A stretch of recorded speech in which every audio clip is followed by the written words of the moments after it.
We are here to courtroom was defend our packed, mother and but the tell air you the inside was truth. thick with tension. She is innocent. The marble floors gleamed beneath the You harsh are our lights, father. and the We scent of need you old to wood and believe polished us. leather She filled the would room. never do anything like that. Robert She's our Carter, mother. a seasoned judge with years of experience, sat at the bench. We saw everything His that cold, happened. focused eyes scanned We the know faces you of are our everyone gathered father. in the courtroom. He had We are heard your many children. cases in his We are career, here to but defend our today mother felt and different. tell you the truth. There was something She about the is woman innocent. standing before him that stirred something You deep are inside. our father.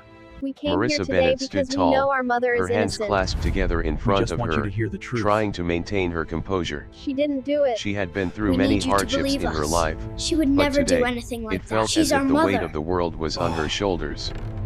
She was accused of fraud, We saw of stealing everything that money from happened. her late husband's business We know you associates. are our father. The evidence was heavy, and the We are charges your were children. serious. We came here today Yet, because we know Marissa our mother remained is calm, innocent. her eyes fixed just straight want you to ahead hear the as she truth. prepared to defend herself. She didn't do it. But it wasn't just Marissa that captured Robert's attention.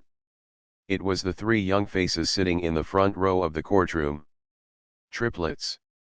They looked almost identical, with their dark brown eyes and raven black hair, but each had their own unique aura. Aaron, the oldest by a few minutes, sat with his arms crossed, his jaw clenched in determination. Lily, with her sharp features and thoughtful expression, sat quietly, as if deep in her own thoughts.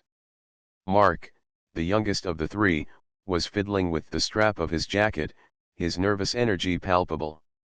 They were not just spectators, they were there to defend their mother. And as Robert watched them, a strange sense of familiarity tugged at him. He couldn't put his finger on it, but something about these kids seemed so familiar. The prosecutor stood, preparing to make the first argument. "Your Honor," he began, his voice steady and professional, "the evidence is clear. Marissa Bennett defrauded her late husband's business partners, taking money that wasn't hers and using it for personal gain. We have the documents, the bank records, and the testimonies of those who were wronged." Robert leaned forward, his fingers tapping on the wooden surface of the bench. He didn't speak, but his eyes never left Marissa. The woman was standing there, calm and collected, but there was something in her eyes that told a different story. She had nothing to hide, that much was clear. But how could she possibly explain all the evidence stacked against her? As the prosecutor continued, Marissa's triplets exchanged glances. They didn't look like kids who were simply there to watch. No, they were there to speak for their mother. And Robert knew, from the fire in their eyes, that they would. Finally, it was Aaron's turn to take the stand. The boy stood up, his shoulders straight and his face hard. He walked to the witness stand with a confidence that most people didn't have at his age. Robert watched him intently as he sat down, adjusting the microphone in front of him. "Tell us, Aaron," the prosecutor said, "what do you know about your mother's involvement in this case?" Aaron's gaze never faltered. He looked straight at the prosecutor, then glanced briefly at his mother. "My mom didn't do it," he said firmly. "I know what you're trying to say. But she's not a thief. She never took anything from anyone. She's not that kind of person." Robert's heart sank. There was so much conviction in Aaron's voice, so much belief. It was clear to him that the boy wasn't just defending his mother because it was expected of him. No, he genuinely believed what he was saying. "Do you know who is responsible for the fraud?" the prosecutor pressed, trying to dig deeper. Aaron shook his head. "I don't know, but I know it's not my mom. She worked hard her whole life. She was always there for us. Whatever happened, she didn't have anything to do with it." Robert listened closely. The kid's words echoed in his mind. He wasn't sure why, but they made him feel unsettled, as if there was something he wasn't seeing. Next, it was Lily's turn to speak. She stood slowly, her eyes briefly meeting Robert's before she walked to the stand. Unlike her brother, she didn't seem nervous. Instead, there was a calmness about her, an almost serene confidence. "Lily," the prosecutor began, "do you believe your mother is innocent?" Lily nodded, her dark hair falling over her shoulders. Yes, I do, she answered softly. She's always taken care of us. She would never hurt anyone. What's happening now? It's not her fault. There was a silence in the room as everyone absorbed her words. Robert couldn't shake the feeling that Lily knew more than she was saying. Her calm demeanor and her certainty made him think that this wasn't just blind loyalty. She truly believed her mother was innocent. Then, it was Mark's turn. He was quieter than his siblings, but there was an intensity in his eyes that caught Robert off guard. He stepped up to the stand and sat down, nervously adjusting his jacket.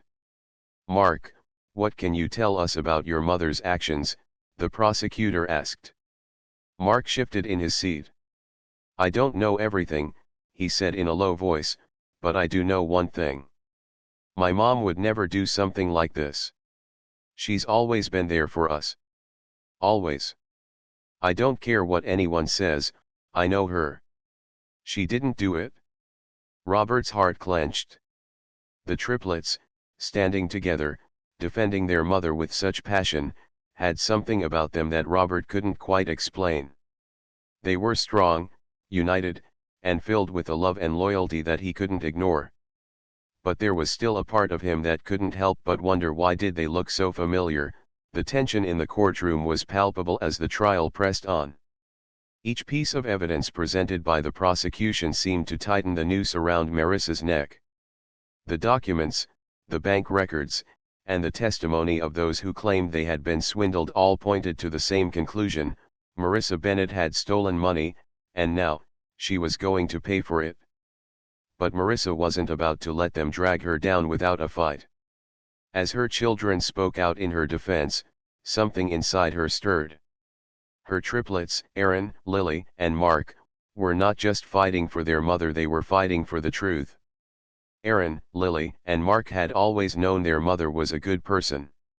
She had raised them on her own, worked tirelessly to provide for them, and had been the one constant in their lives.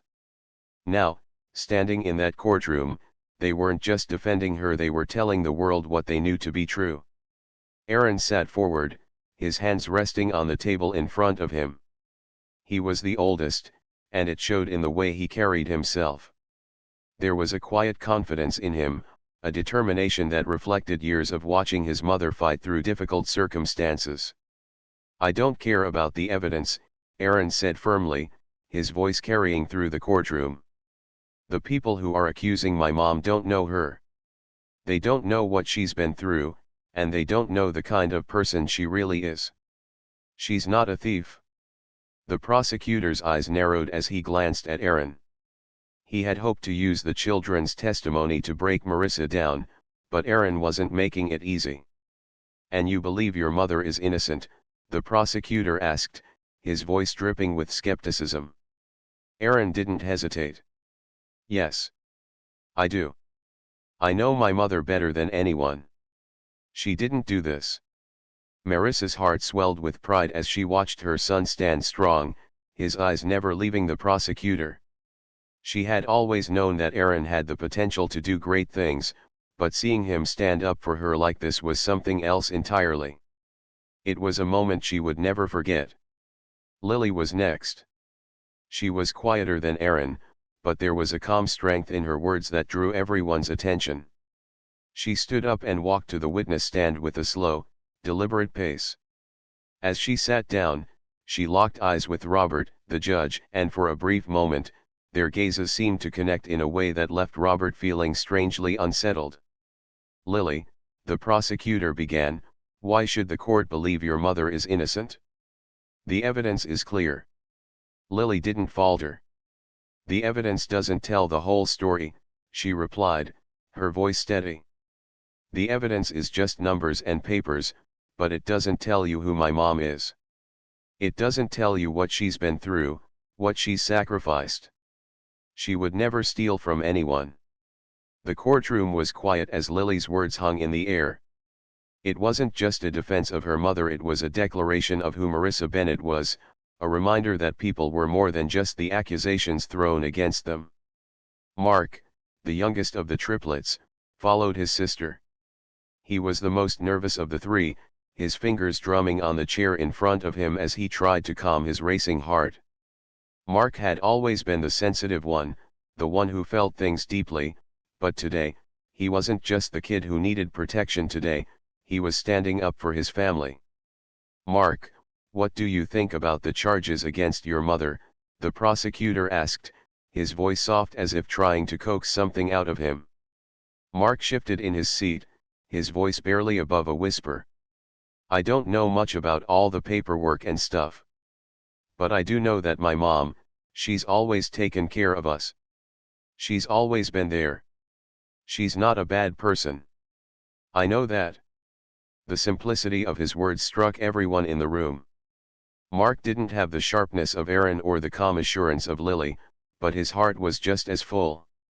He didn't need to know all the details to understand that his mother wasn't guilty. Robert Carter, the judge, watched them all closely. As they spoke, he couldn't help but feel that something was missing from the case. Yes, the evidence was solid. Yes, the accusations were serious. But there was a nagging feeling in his chest, one he couldn't shake.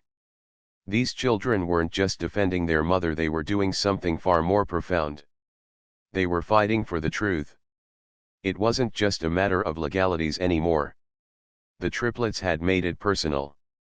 They had shown Robert, in their own way, the depth of their mother's character and the strength of their bond as a family. As the testimony continued, Robert couldn't stop thinking about the look on their faces. Aaron, Lily, and Mark had lived through so much, yet they stood there with their heads held high, convinced of their mother's innocence. Robert found himself questioning what he had known all along. What if there was more to this case than the documents and the bank records? What if there was something that no one else had seen? As the trial continued, Robert couldn't shake the feeling that this wasn't just a case of fraud, it was a case of something far more complex, something that might change everything he thought he knew about Marissa Bennett. As the trial continued, Robert Carter found himself more distracted than usual. Normally, he would have remained calm and focused, but today was different. Each time he glanced at Marissa, something tugged at the back of his mind.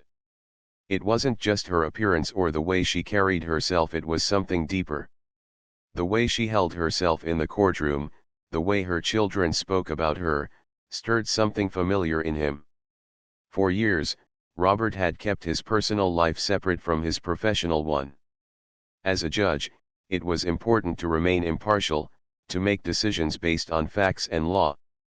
But today, he found himself struggling with something that seemed to blur that line. His mind kept returning to a night, many years ago, when he had met a woman. Her name had been Marissa, too. She had been young, full of hope, and they had shared a connection. A brief connection. One that Robert had long forgotten until now. As the trial broke for lunch, Robert stepped out of the courtroom, trying to clear his mind. He walked down the long hallways of the courthouse, his footsteps echoing off the stone walls. He needed to focus. He couldn't let his personal feelings cloud his judgment. But the nagging feeling wouldn't go away. It had been so many years, but there was something in the way Marissa stood before him now that felt so familiar. It was as if the past had reached out and grabbed him, pulling him back to a time he had tried to forget. The memory was fuzzy, like trying to recall a dream, but it was there. He had met her at a charity event, just before he had started his career as a judge. They had shared a dance, a few drinks, and a night full of promises. It was nothing more than a fleeting moment, but the night had stayed with him. And now, seeing her again, he realized that he had missed something important back then. Back in the courtroom, the sound of footsteps snapped Robert back to the present. Marissa's voice broke through his thoughts as she spoke to her lawyer. Her words were soft, almost as if she were trying to reassure herself as much as the lawyer. He couldn't help but watch her, noticing the way she held her shoulders back, her face composed, despite the situation. She was a mother, a protector, and someone who had clearly endured far more than anyone could know. Robert's mind raced. Could it be? Could she be the same woman from all those years ago? His thoughts turned back to the triplets. The way they looked, the way they spoke, there was something in their faces that reminded him of himself. The resemblance was uncanny. But how could that be possible? He hadn't seen Marissa in years. It didn't make sense. Just as he was about to dismiss the thought, a new voice interrupted his reflection. It was Marissa's voice, clear and firm, as she stood before the court. She was taking the stand to speak in her defense.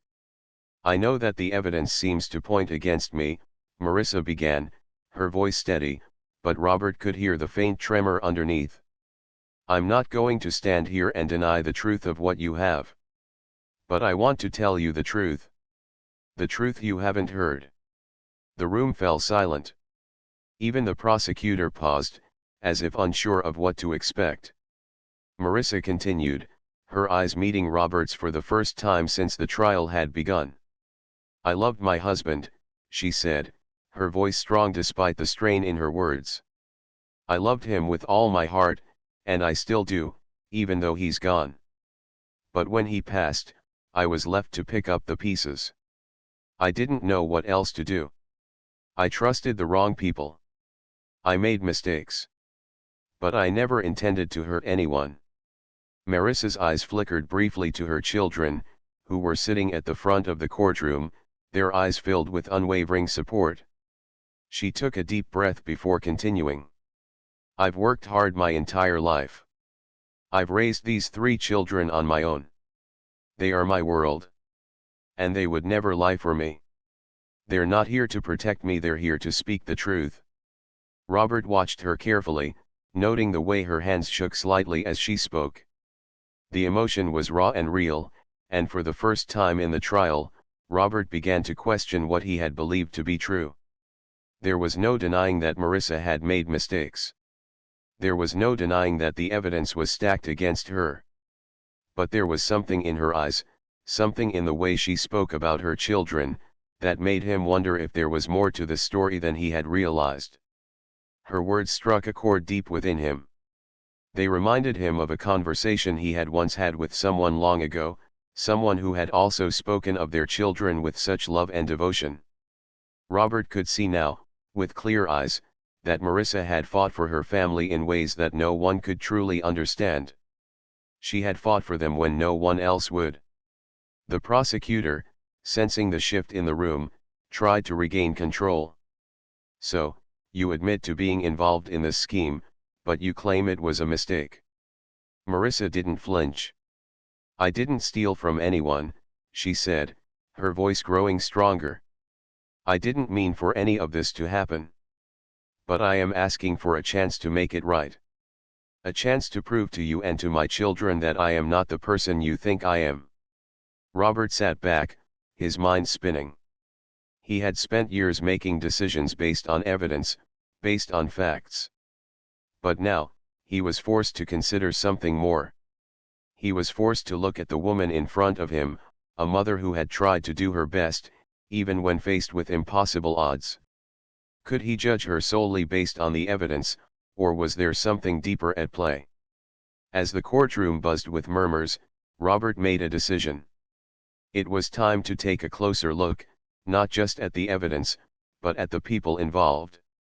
He had to understand the full picture, even if it meant confronting his own past. The trial continued for several more days, but Robert could hardly focus on the proceedings anymore.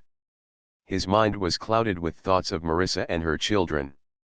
The case was complicated, no doubt, but something about Marissa's story seemed to resonate with him on a personal level. There was a sincerity in her words, a depth to her emotion, that made it impossible for him to dismiss her as just another defendant. Each time he looked at her, Robert couldn't shake the feeling that something in her past connected to his own.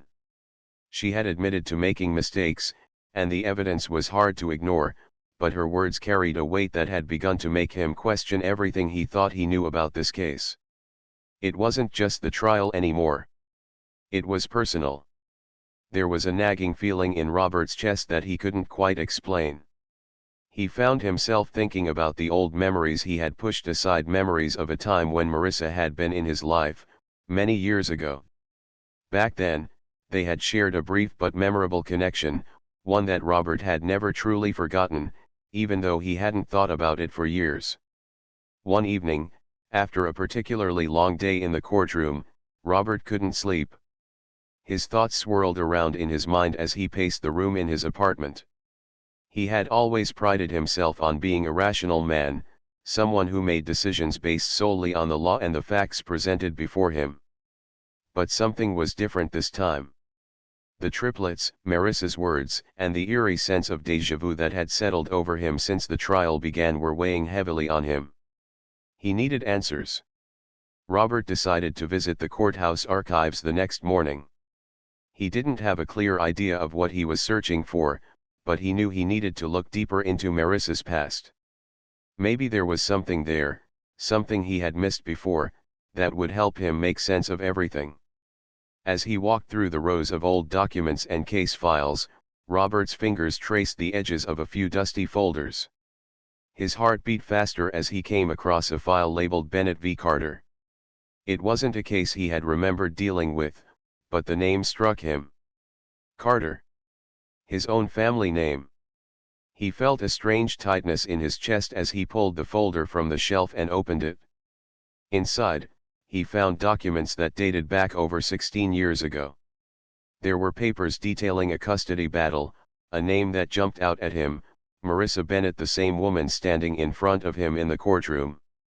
His hands began to tremble as he read through the documents. The papers described a young woman who had been left to care for 3 children alone after the death of her partner. Robert skimmed through the pages, his eyes catching a line that made his blood run cold: "Father, unknown." Suddenly, everything came crashing down. The past he had buried for so long was rising to the surface. The memories flooded back with clarity, and Robert's heart pounded in his chest. The night he had met Marissa. The brief, unforgettable connection they had shared. It had been one night, but in that moment, he had known there was something special about her. They had parted ways, never expecting to see each other again, but the memory had stayed with him. Now, as he stared at the documents in front of him, Robert realized something he hadn't considered before. The triplets Aaron, Lily, and Mark, they weren't just any children. They were his children. His own flesh and blood.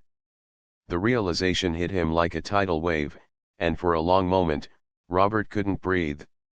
How could he have forgotten? How could he have missed this all these years?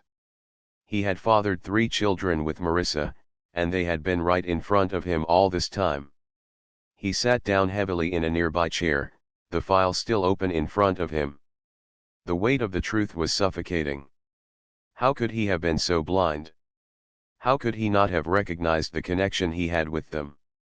He had spent so many years focusing solely on his career, on his role as a judge, that he had shut out everything else. And now, the truth about his past was staring him in the face. Robert didn't know what to do next. His world had been turned upside down, and everything he thought he knew had been called into question. He couldn't go back in time and change the past, but he could do something now. He could confront Marissa. He could face the truth and find out what had really happened all those years ago. But there was something else he needed to consider. He was still the judge in this case. The trial was ongoing, and his role was clear: to rule impartially, based on the facts. But how could he do that now, knowing what he knew? Could he separate his personal connection to the case from his duty as a judge? Would it be fair to Marissa, to her children, and to the law if he continued to preside over this trial? Robert ran his fingers through his hair, feeling the weight of the decision that lay ahead of him. He had always believed in the importance of justice, but now, it seemed as though his own emotions had clouded his ability to see things clearly. The trial was no longer just about the evidence or the accusations, it was about family. His family. He knew he had to make a choice. But for the first time in his career, Robert was unsure which path to take. The courtroom felt different to Robert Carter as he sat at the bench the next morning. The weight of the truth about Marissa and the triplets was heavy on his mind, but he knew he couldn't let it show. The case had to continue. He had to remain impartial, to uphold the law. Yet, every time he glanced at Marissa or her children, he felt a pull, an undeniable connection he couldn't ignore. Marissa sat at the defendant's table, her eyes occasionally flicking toward her children, who were seated together, their faces full of concern and hope. Robert noticed the subtle way they looked at their mother, as if the world had no meaning without her. They believed in her, and that belief ran deeper than any legal argument. The prosecutor, seeing an opportunity, pressed on with his cross-examination of Marissa. His tone was sharp, determined to show the cracks in her story. "Miss Bennett," the prosecutor began, "you claim that you didn't intentionally defraud anyone. But the evidence suggests otherwise. Bank statements, wire transfers, and communications with your late husband's business partners, these don't lie." Marissa took a deep breath, her expression remaining steady. Robert couldn't help but admire her composure. "I didn't steal anything. The money that went missing wasn't meant to be stolen. It was part of a deal, a misunderstanding. I trusted the wrong people, and they took advantage of me." The prosecutor wasn't satisfied with her answer. "You expect us to believe that? You claim you were swindled, but your own records show you were the one making the transfers. What do you say to that?" "I didn't make those transfers willingly," Marissa responded firmly, her voice unwavering. "Someone was pulling strings behind the scenes. I didn't know it at the time, but now I'm learning more each day. I swear on my children's lives that I didn't steal from anyone." Her words were powerful, but Robert knew that the evidence was hard to deny. The prosecutor had laid out a convincing case. There were documents, witnesses, and connections that painted a damning picture of Marissa's involvement. But even with all the evidence, Robert couldn't shake the nagging feeling that something wasn't right. He glanced at the triplets once again. Aaron, Lily, and Mark were watching the proceedings closely, their faces a mix of determination and fear. They had stood by their mother from the very beginning, and they weren't backing down now. The way they spoke about Marissa, the way they defended her in court, told Robert that they weren't just doing this out of obligation. They truly believed in her innocence. Robert leaned forward, his hands resting on the edge of the bench. "Miss Bennett," he said, his voice breaking through the tense silence, "what happened with the money, specifically the transfers to the business partners? Can you explain why those happened? Why were they not flagged sooner?" Marissa's eyes flickered with uncertainty for a brief moment before she spoke. "I trusted people I shouldn't have trusted. I didn't understand the full extent of what was going on at the time. My husband's business was always chaotic, and after his death, things only got worse. I was left to handle everything on my own." The prosecutor, not missing a beat, pressed her again. "But why didn't you report these issues sooner? Why wait until now to speak up?" "I didn't know who to trust," Marissa answered, her voice growing quieter. "I thought I could handle it. I thought I could keep everything together for my children. But I was wrong." Her words hung in the air, and Robert found himself once again questioning what he had believed to be true. Marissa's story didn't line up perfectly with the evidence, but there was something in the way she spoke that made him hesitate. She wasn't just defending herself, she was defending her family, and that meant everything to her. The prosecutor, frustrated by Marissa's lack of a clear explanation, turned his attention to the triplets. "Your Honor, I would like to call the children to the stand. They have made it clear that they believe their mother is innocent, but we need to hear from them directly."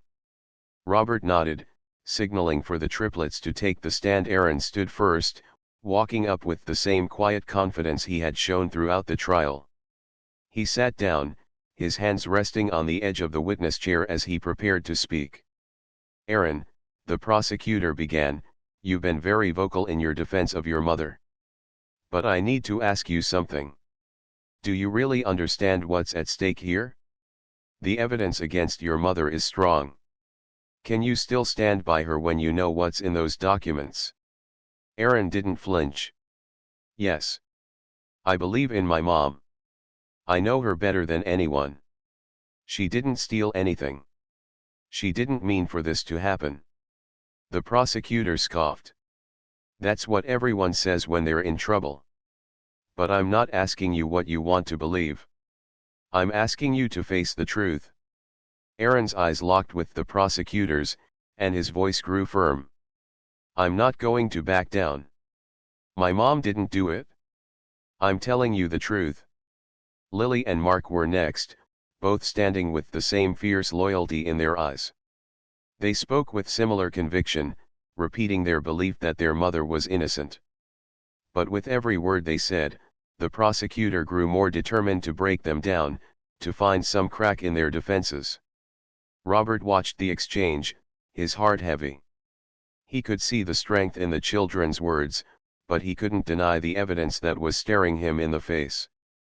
The case had reached a critical point, and the stakes had never been higher. Robert found himself torn between the law and the undeniable pull of his own feelings.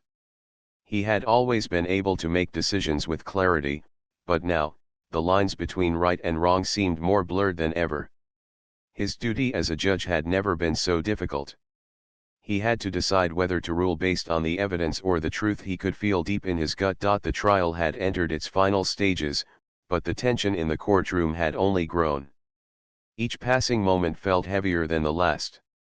Robert Carter sat at the bench, his mind in turmoil. The evidence against Marissa was undeniable, but the way her children spoke, the unwavering conviction in their voices, made it impossible for him to ignore the possibility that they might be right, that Marissa wasn't the criminal she was being painted to be. The prosecutor, sensing his opportunity, leaned in with a quiet, almost sinister confidence. Your Honor, he began, the defense has presented nothing more than a collection of heartfelt words. But words are not enough. The evidence is clear, and it cannot be ignored. There is no reasonable doubt in this case. Robert's fingers tightened around the gavel, but he didn't speak. He had heard arguments like this countless times before. The prosecutor's job was to push for a conviction, to make the case as solid as possible. But today, it felt different. Today, Robert couldn't simply dismiss the defense as just another emotional plea. Marissa's lawyer, a calm and collected woman named Clara, stood to respond. Your Honor, Clara said, her voice steady but firm, we are not asking you to ignore the evidence. What we ask is that you look beyond it. We ask that you see the person my client truly is, someone who has spent her entire life protecting her children, someone who has sacrificed everything to ensure their well-being. Robert glanced at Marissa, who sat silently, her face a mask of exhaustion and determination. He could see the weight of the trial bearing down on her, but there was something else in her eyes, a quiet strength that spoke volumes. It was that strength that had carried her through the darkest times of her life, and it was that same strength that had raised her children to be who they were now, loyal, steadfast, and unwavering in their belief in her.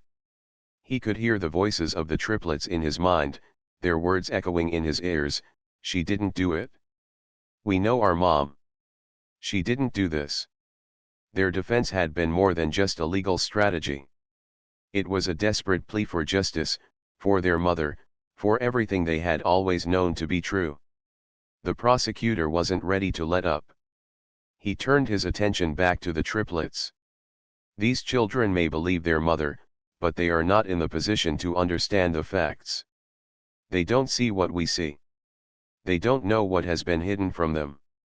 Clara stood tall, interjecting before the prosecutor could continue. Your Honor, I ask you to remember that these children have witnessed their mother's struggles firsthand. They know her better than anyone. They have lived with her, and they have seen her sacrifice for them every day. Their belief in her is not based on ignorance, it is based on love, on trust, and on the truth they know in their hearts. Robert's gaze flickered from the prosecutor to the triplets, who were sitting in the front row. Aaron, Lily, and Mark sat together, their hands clasped tightly, their eyes focused on the proceedings. They were tense, but their presence was a quiet reminder of what was truly at stake. This was not just a case about money, about fraud. It was about a mother and her children, about the bond that had withstood years of hardship. The room fell silent as Robert took in the weight of the arguments. He had seen many trials, heard many testimonies, but this one felt different. This case was no longer just about the law, it was about something deeper. It was about family, and it was about the choices people made when faced with impossible circumstances.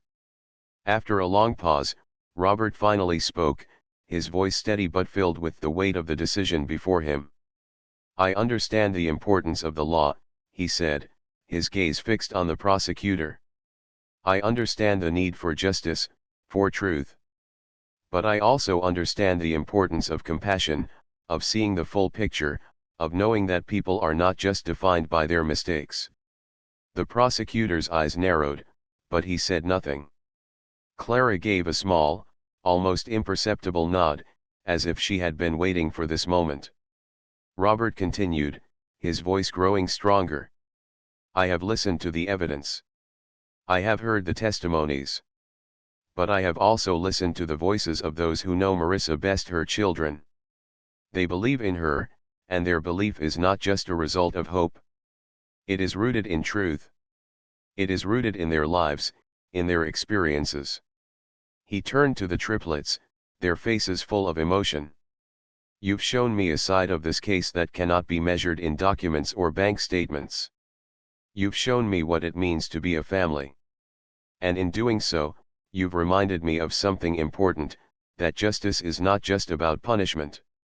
It is about understanding, and it is about the truth."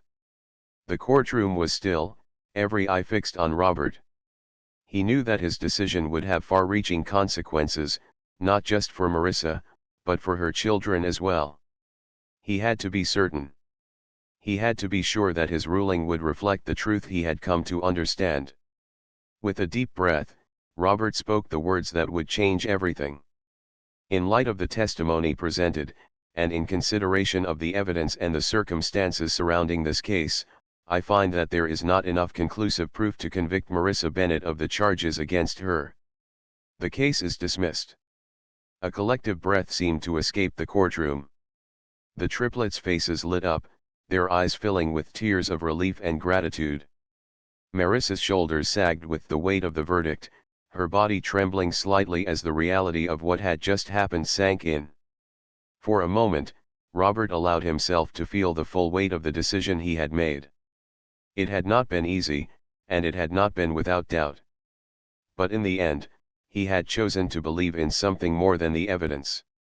He had chosen to believe in the power of family, in the strength of love, and in the truth that couldn't be measured by documents alone. The courtroom buzzed with whispers as Robert Carter stood up, the gavel resting in his hand. The decision was made, and the room seemed to pause, holding its breath as the last echoes of the trial's climax settled around them. The atmosphere was heavy, but for the first time in weeks, Robert felt a strange sense of clarity. His duty had been to the law, but his heart had been pulled in a different direction. Today, he had made a decision that would change his life and the lives of those around him forever. Marissa sat in the front row, her hands trembling as the full weight of the verdict began to sink in. The relief was palpable, but it was tempered with something else, something deeper. She had fought for so long, for her children, for herself, and now, after everything, she was free of the accusations that had haunted her for so long. But Robert saw more than just relief in her eyes. He saw the weight of a woman who had carried a burden alone for far too long. Her children Aaron, Lily, and Mark sat beside her, their faces alight with joy and disbelief. They had always known their mother was innocent, but to hear it from the court, to see the judge rule in her favor, was something none of them could have imagined. Their eyes, filled with pride and love, turned toward Robert as if, for the first time, they were seeing him for who he truly was. "Your Honor," Marissa's lawyer Clara said, breaking the silence, We are grateful for your ruling. It is a rare thing to see such impartiality in a case so emotionally charged. Robert nodded, but he didn't reply immediately. His mind wasn't on the legal victory, it was on what came next. The decision he had made was more than just a verdict. It was a recognition of a truth that had taken years to uncover, and now that truth was standing in front of him. Miss Bennet, Robert began, his voice steady but filled with emotion, I am aware that my ruling today does not undo the past. It does not take back the pain you and your children have endured. But it is a step toward the future, a future where you are no longer burdened by these accusations. Marissa's eyes shimmered with tears, but she held them back. Thank you, Your Honor, she said, her voice quiet, almost a whisper. You don't know what this means to us. Robert took a deep breath, his eyes moving from Marissa to her children. The truth was undeniable now. He had been blind to it for so long, but the moment he had seen those triplets, Aaron, Lily, and Mark, standing up for their mother, defending her with every ounce of their being, he had understood. The connection was too strong to ignore. There was no turning back now. The case was closed, but there was something else. Robert had to confront a truth about himself that he could no longer avoid. He couldn't remain the detached judge he had always been. Not anymore. Not after everything he had learned. Marissa, Robert said, his voice carrying across the room, there's something I need to say. I have come to realize that I am not just the judge in this case. I am a part of this family. A part of your family. A hush fell over the courtroom. Marissa's eyes widened, and for a moment, she looked as though she couldn't believe what she was hearing. The triplets, too, seemed frozen, as if they were unsure whether to believe their own ears. Robert continued, his heart pounding. Years ago, I met you.